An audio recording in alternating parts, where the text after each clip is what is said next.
আল্লাহ বিচার শুরু করে আদম আলাইহিস সালাম বলবেন আমি পারবো না, কারণ আল্লাহ আমাকে একটা নিষিদ্ধ গাছের কাছে যেতে নিষেধ করেছিল, আমি ভুল করে এই গাছের ফল খেয়েছি। নাফসি নাফসি, আজকে আমার কি হবে আমি জানি না, আমি বড় লজ্জিত।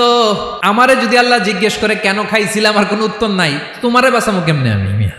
নবীরা থার করে কাঁপবে সেদিন। আদম আলাইহিস সালাম বলবেন আমি পারবো না, মাফ করো আমাকে, আমি পারবো না। ওই যে ভুল করে গন্ধম খেয়ে ফেলেছি, নিষিদ্ধ গাছের ফল খেয়ে ফেলেছে, আমি বড় লজ্জিত, অনুতপ্ত, আমি পারবো না। আজকে আল্লাহ এত রাগান্বিত হয়েছে, আগে কখনো আল্লাহ এত রাগান্বিত হয় নাই, ভবিষ্যতে আল্লাহ কখনো এত রাগান্বিত হবে না। আমি পারবো না, এক কাজ করো, তোমরা নূহ আলাইহিস সালামের কাছে যাও। কোন নবী? লোকেরা এবার পাগলের মতো দৌড়াতে দৌড়াতে আল্লাহর নবী নূহ আলাইহিস সালামের কাছে যেয়ে বলবে, ইয়া নবী আল্লাহ নূহ, আনতা আউয়ালুর রুসুলি ফিল আরদ, আপনি জমিনে প্রথম রাসূল। আদম আলাইহিস সালাম নবী ছিলেন, রাসূল ছিলেন না, এই দুনিয়ার বুকে প্রথম রাসূল ছিলেন আল্লাহর নবী নূহ আলাইহিস সালাম। সবাই বলবে, ও নবী আল্লাহ নূহ, রাসূল আল্লাহ নূহ, আল্লাহ আপনাকে আবদান শাকুরা, শুকর গুজার বান্দা বলে কোরআনে বলেছে। কোরআনে নূহ আলাইহিস সালামের নামেও সূরা আছে না নাই? আপনি আল্লাহর প্রিয় বান্দা, প্রিয় রাসূল। দেখেন আমাদের কি দশা, ঘামতে ঘামতে শেষ, জমিনটা তামার জমিন, সূর্যটা মাথার কাছে, কি করব আর পারি না, ঘামতে ঘামতে আর কত ঘামবো, কত দাঁড়িয়ে থাকবো। আল্লাহরে যে বলেন বিচার যেন শুরু করে। নূহ আলাইহিস সালাম বলবেন আমিও পারবো না, আমিও পারবো না, আমি আমার ছেলের জন্য এক কথা বলে ভুল করে ফেলছি। যখন মহাপ্লাবন হবে আমি বললাম, আল্লাহ আমার কলিজার টুকরা সন্তান রে বাঁচান। আল্লাহ বললেন, ও নূহ, সে তোমার সন্তান না, কারণ সে ঈমান আনে নাই, সে পাহাড়ের উপর দাঁড়িয়েছে, দেখি কেমনে সে বাঁচে। ওই যে আমি একটা না বুঝে আবদার করেছি, আল্লাহ আমার উপর রেগে গিয়েছিলেন। আজকে আল্লাহ ওই ব্যাপারে যদি আমারে প্রশ্ন করে, আমার কোনো জবাব নাই, আমি পারবো না, মাফ করো।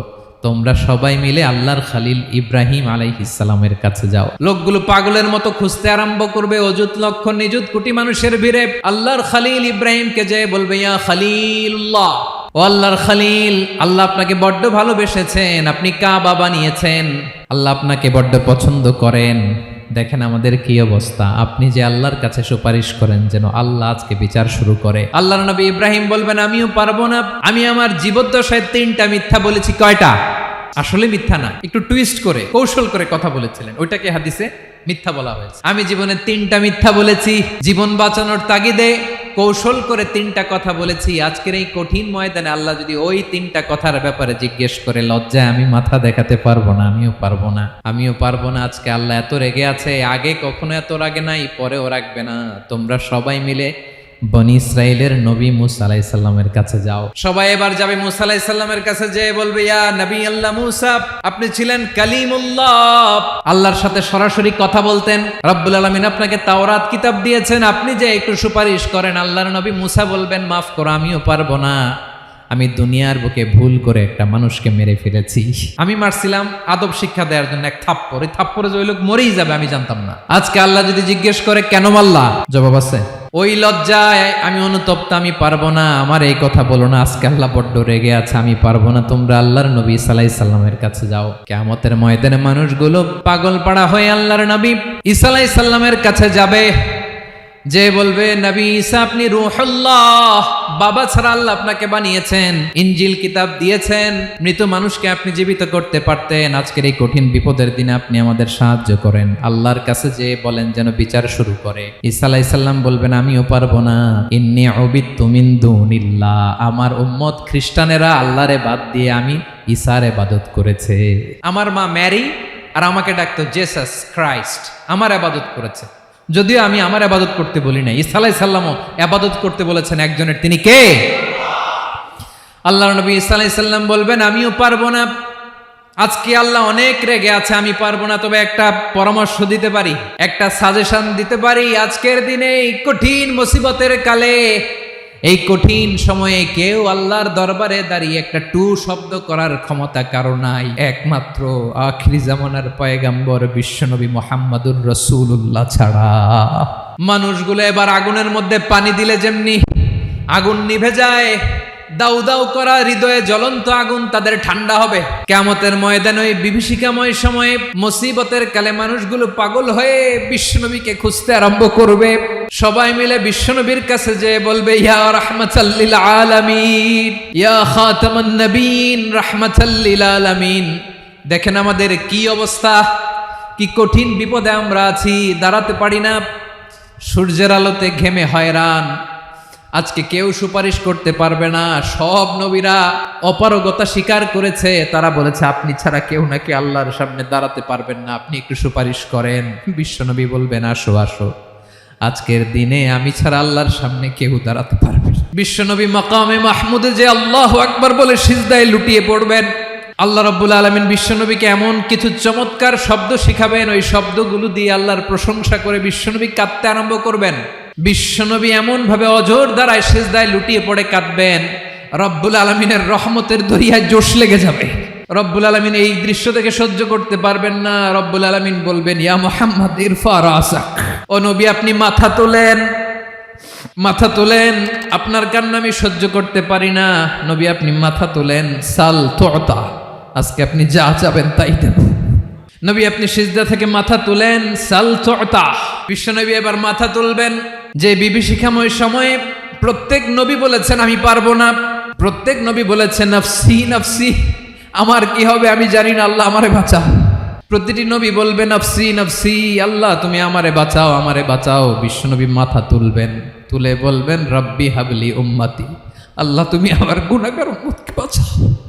এই দুনিয়ার বুকে রব্বুল আলামিন সব নবীকে একটা করে দাওয়া মুস্তাজাবা দিয়েছেন, মানে যে দোয়া করলে কবুল হয়ে যায় সাথে সাথেই। দাও বিহা, দুনিয়ার সব নবীরা ওই দোয়াটা দুনিয়ায় করে ফেলেছে। সব নবীকে আল্লাহ একটা করে দোয়া দিয়েছেন, নবী দোয়া করলেই কবুল। সব নবীরা ওই দোয়া করে ফেলেছে দুনিয়াতে।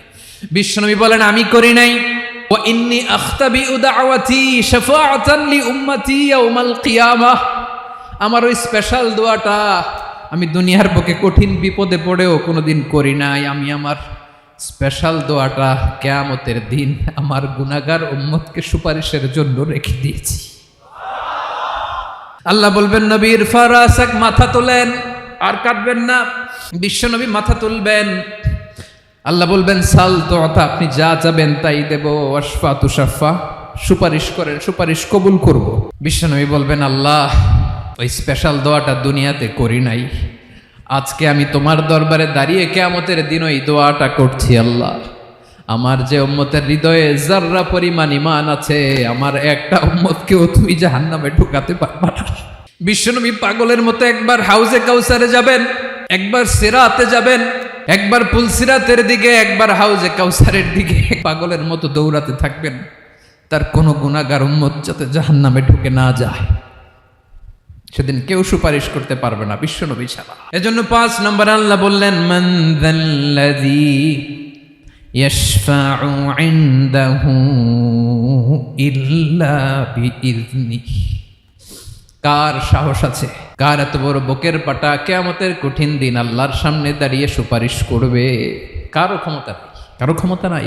বিশ্বনবী সেদিন সিজদায় পড়ে উম্মতের জন্য কাঁদবেন, সবাই কাঁদবে নফসি নফসি, আল্লাহ আমারে বাঁচাও, আল্লাহ আমারে বাঁচাও। বিশ্বনবী বলবেন উম্মতি উম্মতি, বিশ্বনবী আমার জন্য কাঁদবেন, আপনার জন্য কাঁদবেন, আমাদের জন্য সেদিন কেঁদে কেঁদে জাহান্নামের দরজায় দাঁড়িয়ে আমাদেরকে টেনে টেনে জান্নাতে ঢুকাবেন। এজন্য এই বিশ্বনবীর ভালোবাসা যেন আমাদের হৃদয়ে ভরপুর থাকে। আমার ভাইয়েরা, প্রতি শুক্রবার বিশ্বনবীর উপরে বেশি বেশি যেন আমরা দুরূদ পড়ি। আমরা যখন বিশ্বনবীর সালাম দেই, দুরূদ পড়ি,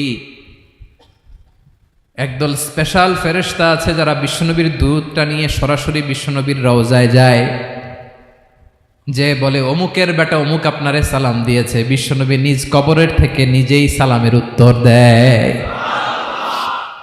বিশ্বনবীর ভালোবাসা যেন আমাদের হৃদয়ে থাকে, বিশ্বনবীর সুন্নাহ দিয়ে যেন আমাদের জীবনটাকে সাজাই। পারা যাবে ইনশাআল্লাহ। বিশ্বনবীর ভালোবাসা ছাড়া কেউ জান্নাতে ঢুকতে পারবে? বিশ্বনবীর পক্ষে আমরা বলবো, বিশ্বনবীর পক্ষে আমরা লিখব, বিশ্বনবীর জন্য আমরা আমাদের কলিজার রক্ত বিলিয়ে দিব, ঠিক কিনা বলেন? সেদিন বিশ্বনবী ছাড়া কেউ সুপারিশ করতে পারবে না। 5 নম্বর আল্লাহ বললেন মান যাল্লাযী ইয়াশফাউ ইনদাহু ইল্লা বিইযনি, কে আছে সুপারিশ করবে আল্লাহর সামনে? আর আপনি আপনার বাবার দরবারে যে সেজদা দেন, হ্যাঁ, ইব্রাহিম আলাইহিস সালাম থারথার করে কাঁপবে আর বলবে নফসি নফসি, আল্লাহ আমারে বাঁচাও। মুসা আলাইহিস সালাম থারথার করে কাঁপবে, আল্লাহ নফসি নফসি, আমারে বাঁচাও। আর আপনি পীরের দরবারে যে সেজদা দেন, কোথায় আছেন আপনি? খবরদার, কেউ বাঁচাতে পারবে না।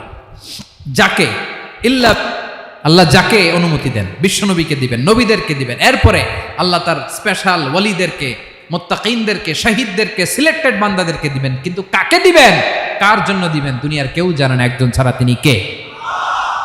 আল্লাহর ওয়ালিদেরকে, নেককার লোকদেরকে আল্লাহ সুপারিশের অনুমতি দিবেন। কিন্তু আপনি যারে মানেন, যার পায়ে সেজদায় লুটিয়ে পড়ে থাকেন, তারে যে আল্লাহ দিবেন, এটার কোনো গ্যারান্টি আছে? কথা বলেন। এজন্য জপতে হবে একজনের নাম, আওয়াজ করে বলুন, তিনি কে? Be a part of our vision. Do listen and share the